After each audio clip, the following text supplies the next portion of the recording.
నేను ఎన్ని తప్పులు చేసినా, తనని ఎంత బాధ పెట్టినా, తనని ఎంత తిట్టినా,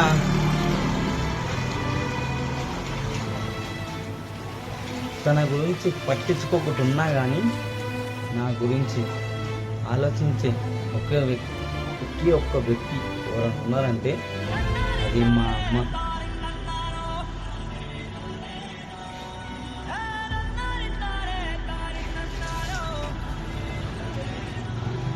మా అమ్మ గురించి మాట్లాడుతుంటే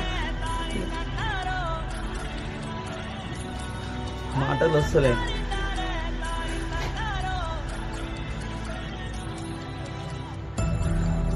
కిరీటం లేని మహారాణి మా అమ్మ.